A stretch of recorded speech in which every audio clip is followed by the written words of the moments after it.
ఒక 4-5 ఏళ్ళు వెనక్కి వెళ్తే పంజాబ్ మ్యాచ్ అంటే చాలా తక్కువ మంది చూసేవారు.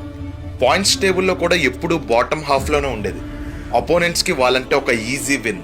సోషల్ మీడియాలో అసలు వాళ్ళు ఉన్నట్టు కూడా కన్సిడర్ చేసేవారు కాదు.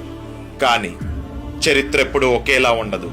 ఒక సామ్రాజ్యం పడిపోయిందనుకున్న ప్రతిసారి అది తిరిగి నిలబెట్టడానికి ఎవరో ఒకరు వస్తారు.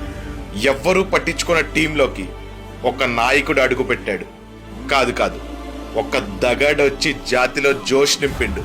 తను రిక్కీ పాంటింగ్తో కలిసి పర్ఫెక్ట్ టీంని బిల్డ్ చేశారు. మెయిన్గా యంగ్స్టర్స్ని బ్యాక్ చేశారు. ఒక మైటీ టీంలా ఫామ్ చేశారు. మేబీ పంజాబ్ టీంని శ్రేయస్ అయ్యర్కి ముందు ఆ తర్వాత అనొచ్చేమో. నిన్నటి వరకు ఎవరు కన్నెత్తి చూడని టీంని ఈరోజు చాలా టీమ్స్కి నిద్ర లేకుండా చేస్తుంది. సోషల్ మీడియాలో కూడా అబ్జర్వ్ చేస్తే వాళ్ళ గ్రాఫ్ ఎక్కడికో వెళ్ళిపోయింది. చాలా సపోర్ట్ వస్తుంది. పెద్ద టీమ్స్ అండ్ ఫ్యాన్ బేస్ ఉన్న టీమ్స్తో ఈక్వల్ కాంపిటీషన్ ఇస్తున్నారు. ఇప్పుడు పంజాబ్ కింగ్స్ అంటే జస్ట్ ఒక టీం కాదు, ఒక పవర్ హౌస్. మనలో చాలా మంది CSK, RCB, MI, SRH fans ఉంటారు. ఇప్పుడు వాళ్ళలో చాలా మందికి పంజాబ్ కింగ్స్ సెకండ్ ఫేవరెట్.